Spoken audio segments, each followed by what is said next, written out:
Hello, Satnam. Welcome to this episode of the Joe Yoga Life Diaries. One thing I think we've learnt over the last year is that we can live with a lot more than what we thought we needed to. And today's topic of discussion is about minimalism and living minimally and what that actually means. And I just want to be clear, it doesn't mean living in an empty loft flat with the most basic of furnishings.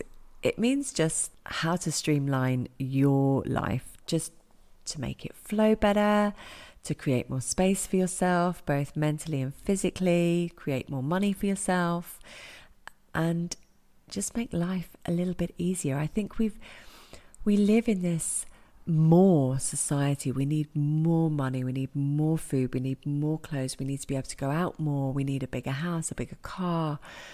And I just want to talk about that a little bit and why we feel that way. And it's not surprising that we feel that way because of look at what media throws at us, look at the adverts, look the times I go to sort of Audi, I suppose, and you see the aisles in the middle that have all the stuff that you didn't know you needed, but you need that extra pan, or you need that set of 3 little storage baskets in different sizes, that kind of thing. It's put there in front of us. It looks pretty, it looks nice, and so it's easy for us to fall into this more mindset.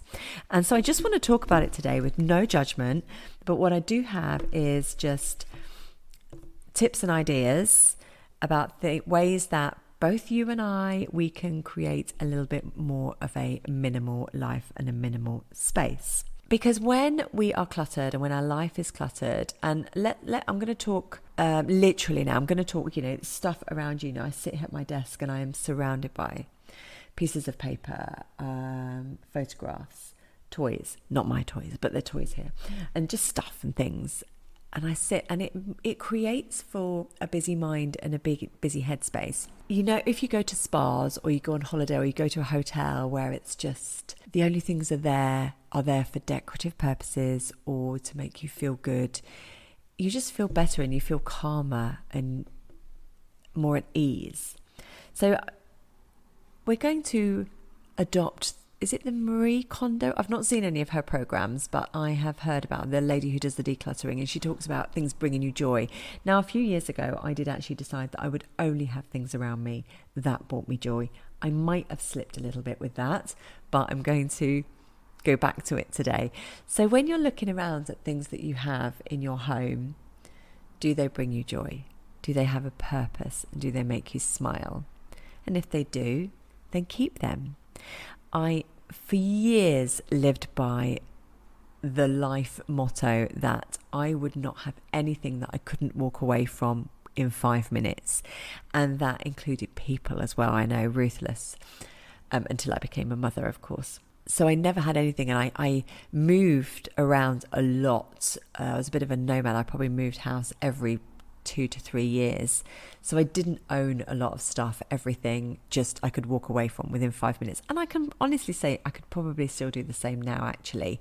I'm not emotionally connected to any item, only people. And I always know where my passport is. I always have my passport handy. So that's the only thing I'd ever run to get if you had to get something quickly. But now I do have things around me, and they do bring me joy.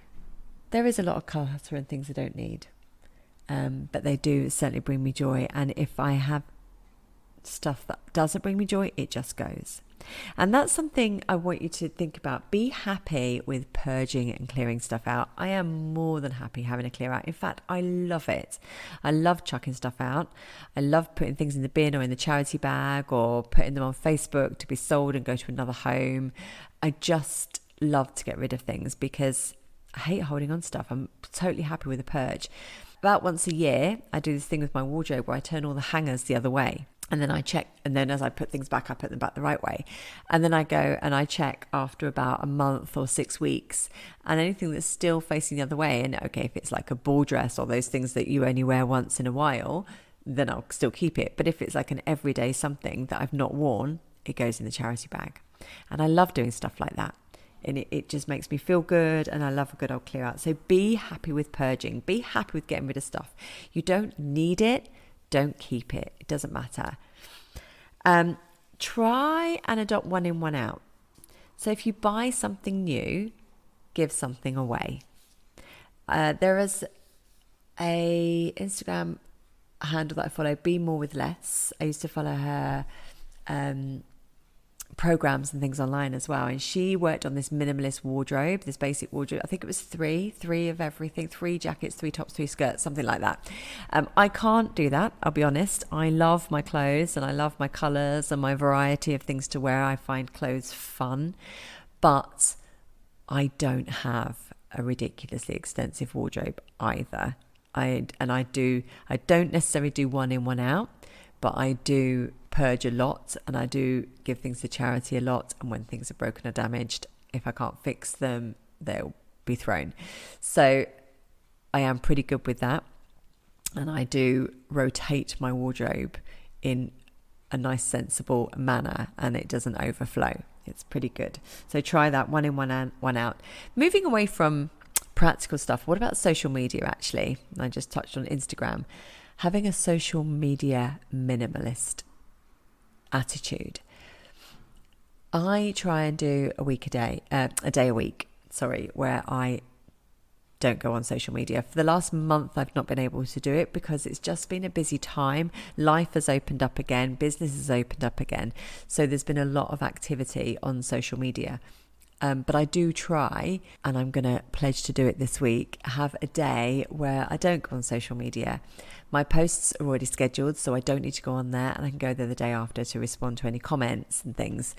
But trying to this digital wellness, knowing that what you're consuming, you're very aware of what you're consuming. Don't just mindlessly consume, don't just mindlessly scroll. Maybe clearing some apps off of your phone. Maybe not having the social media apps on there so that it's not so easy for you to go on and check. So being very, very aware. Also unfollowing unhealthy stuff, unfollowing unhealthy people. Notice any comments or posts that trigger you. And just being very, very aware of your social media diet. And just try and minimalize that as well. What about your inbox? How full is the inbox? Unsubscribe from as many as you can. Empty your inbox. My inbox gets emptied at least once a week, and in there are only very, very, very vital things. And in fact, I'm really going to work on getting it completely empty. That's going to be my goal this month, is to get a completely empty inbox, because I don't keep emails. I have a very good filing system. They go into the files and that's it. And they are dealt with and then deleted if not necessary. And also unsubscribing from those endless lists that we end up subscribed to every time we purchase something. How about money? Where do you spend your money? Do you spend your money on stuff, or do you spend your money on experiences? By being very mindful about where you spend your money and whether you really need that 3rd pair of trainers. Do you really need that 14th summer dress in the same colour? Yeah. Spend your money on experiences. Life is to be experienced. At the end of the day, we're not going to remember that incredible jacket that we had. We're going to remember the event that we went to. Maybe wearing that, or maybe wearing something else, but we can still experience the event. The life is to be experienced, and so where you spend your money, of course, is absolutely down to you. But the experiences, for me, I always feel make life so much richer and so much more enjoyable. It's nice to wear a nice dress while you're doing the experience, but you only need one nice dress, not 7. And last thing I just want to say about this is, if you are looking at turning life to be a bit more minimal, just take your time with it. Don't judge yourself. Don't try and do it all in once. Just take your time. If you're trying to clear some stuff out the house, if you're trying to clear some stuff just out of your wardrobe for today, if you're trying to just clear your inbox today, Or maybe you're just tidying your phone up and only going to go on social media for 30 minutes today.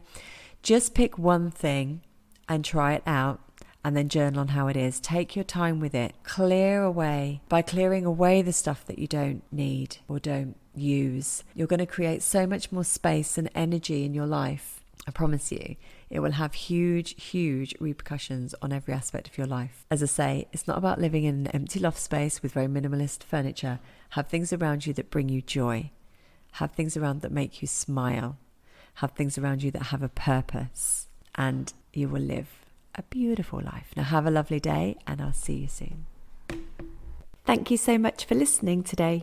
If anything resonated or you feel inspired to, please share, as that is how we spread the healing. To learn more about me, my teachings, or any of the Joe Yoga programs, go to www.joeyogauk.co.uk, and I'll see you next time. Bye.